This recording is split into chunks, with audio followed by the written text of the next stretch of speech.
What a game. What a game. I do want to talk about what Boston has to do in the offseason because it didn't make it past Eastern Conference Finals. I feel like they were on a finals or bust season this run, given the fact that both Jaylen Brown and Jason Tatum made it to the All NBA team. Therefore, they both be eligible for a combined $600 million, which is a thing they want to talk about. I heard also Jaylen Brown had problems with organizations, the fans not treating him right, the constant trade rumors of him between Kevin Durant, et cetera, et cetera, et cetera. So they have a lot to resolve in the offseason if they're going to keep the team together, because they're just like the Bucks situation where it's going to take a lot of money to keep these guys together, especially on a lot of them expiring contracts. Now, that all aside, let's push that for a second away and let's talk about this game. This game was amazing until about the fourth quarter. I think the fourth quarter they were down by 10, I believe. Boston. And at that point, it just felt like all hope was lost. There were glimpses where it seemed like it would come back. I think they had a 5-point little 8-0 run coming out of the half, I believe, but it just wasn't close the entire series. I will say this much, even though I don't want to say it because I want my Heat to get this fair and square. Jason Tatum did roll his ankle at zero point 0.1 seconds in this game, and it kind of makes it where it's hard to go, man, this was a fair game. But at the same time, right? Jason Tatum having a bum ankle doesn't excuse the entire Celtics team going 8 for 50 in the last like four quarters up to the third quarter, coming into the series. So it's sort of like a give and take situation there. Jimmy Butler, this wasn't his game. I really didn't see him get active until like the second half. Basically, he seemed like he wasn't fully there. He was taking horrible shots. He was not necessarily being as actively engaged into the plays it usually is. He gave it off to Bam, get off to Kyle, which it did work, but it seemed like it wasn't the same energy they were giving off until again the fourth quarter came around where everything started clicking and he started actually making shots, attacking the basket more, etc., etc., etc. One thing I will say too is that once I saw Kyle Lowry hit like 2 shots, I'm like, yes, that's the entire game. That's it. I have to give credit to Gabe Vincent before I start shaming the Boston Celtics, obviously. Gabe Vincent, Caleb Martin, and Duncan Robinson. They came out, they showed up, They showed up today and they gave it their all. And I must say, I kind of like them for doing that. We had Caleb Martin going 11 for 16, 4 for 6 for 3. Amazing, Gabe Vincent 4 for 10. Not that great, but it was enough solid, like consistent points. And he was involved in the offense for assists. And then we have Kyle Lowry, obviously 3 for 6. Not necessarily like the most involved into it. But I did like that one steal that Highsmith got relative to a fast break dunk. It was like his only point in the entire half. That was the energy we needed to keep up throughout the entire series, because the moment this ball tipped off at the beginning of the series, it was like already scrappy. Like they were fighting for it. I think Jaylen Brown ended up getting the ball when he took it away from somebody. I don't know who it was, but it was already just intense throughout the entire series. But as it came down to a draw, as it was like a 15, 16, 17 point lead, 3 minutes left in the fourth quarter, we saw the fans leave. You saw Paul Pierce's disgraceful bum ass just dabbing up the fans because it was just a done series. Now let's go into Boston's flaws, I'd say.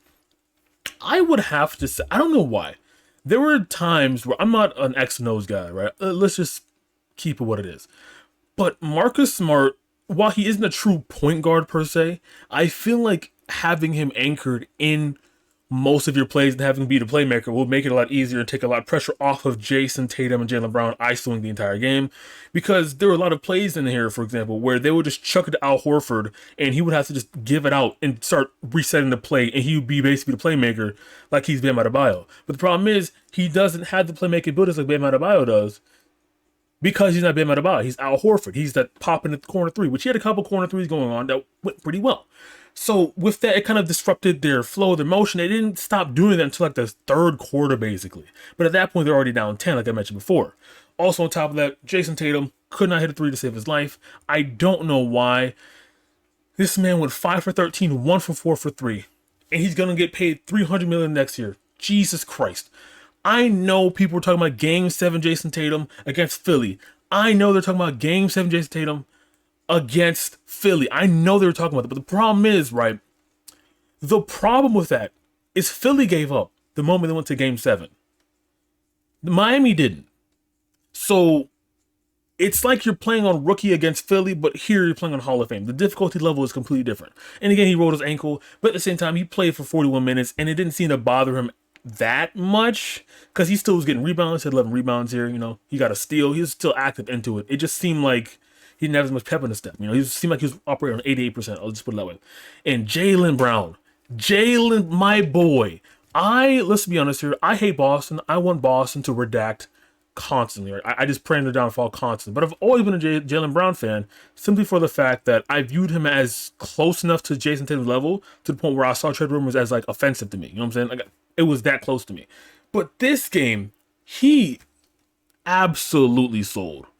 Where I said Jason Tatum 5 for 13 with 4 is pretty bad. Jaylen Brown 8 for 23, 1 for 9 from 3. Now, a problem I've noticed with these two guys, right, is that they will just start chucking up shots the moment they just sniff any opening. They'll start doing those step back threes like they're James Harden in their prime. But the problem is James Harden can't do that anymore. Let alone in his prime, he was chucking like 40 shots a game. You can't do that now because these guys will contest every single shot. That's what Miami's doing. Miami's contesting damn near every single shot all the way down until the fourth quarter. And that made a difference because, again, while Jaylen Brown, I'd say in the first half, was just bamming those contested mid-ranges, fadeaways that he was doing like nonstop. After the second half, or in the second half, it just stopped hitting for him. Because unless you are a Kyrie Irving, those contested shots are not going to come easy. Unless you are a Kobe Bryant, it's not going to come easy at all because of the fact of how aggressive you have to just alter your entire being to get that shot in there, Al Horford wasn't as involved in the offense as I'd liked. Obviously, I know he was passing for like 95% of the game.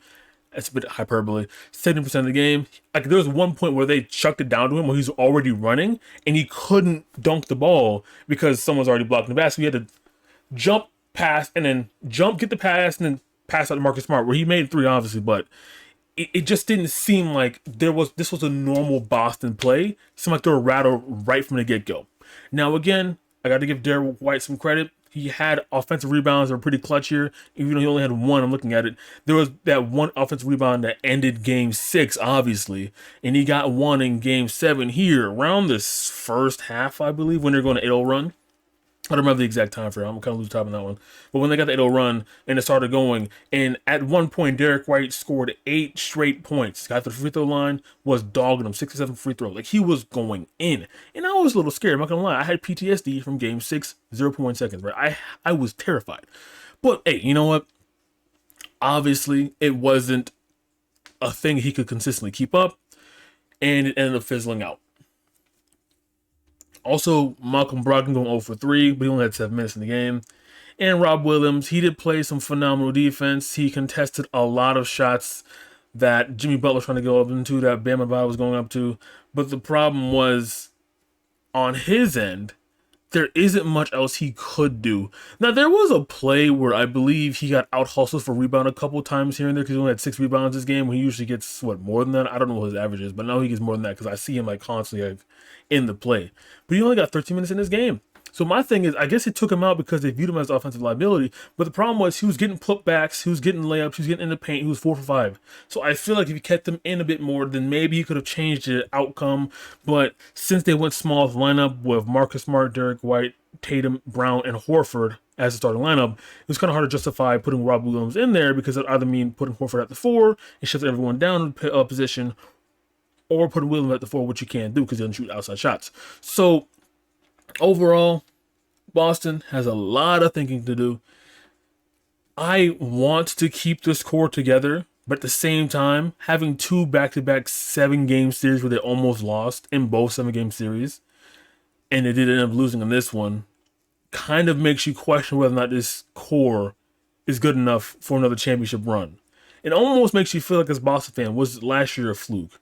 Now, I don't think it was, obviously, and they still lost to Megalo, but there's a lot of questions that have to be answered. Like, what do you need? Do you need a pure point guard, not just Marcus Smart anymore? Do you have to get rid of Marcus Smart? Can you even get rid of him? I don't think so. He's still on contract, right? If I remember correctly. Do you need more consistent, 3-point shooters? So whenever Jaylen Brown just did him have a bad night, which happens basically every other game at this point, you have them to rely on. Do you need more consistent defense to the point where if you can't score your threes, you have to make sure you get stops on the other end. Because again, while Jason Tatum and Jaylen Brown are phenomenal defenders, when they have off offensive nights, their defensive nights are also kind of on a lackluster end as well. Now, again, there were a lot of contested shots, a lot of deflections, that and the third, but it's just, this wasn't them in their prime, obviously. You don't go a combined 2 for 13 from three from your big stars here and look at this as, oh yeah, they went in. They put it all on the court today. It just felt like they were off, Overall, congrats to the Heat. Good game. I don't think they're going to win next series, but hey, they weren't supposed to win this one. And they weren't supposed to beat the Bucks. And they were supposed to beat the Knicks, let's be honest. The Knicks weren't fully fleshed out enough yet, but, that's going to be an interesting series, which is going to start in like a couple days because it's game 7. Hey, baby, let's go.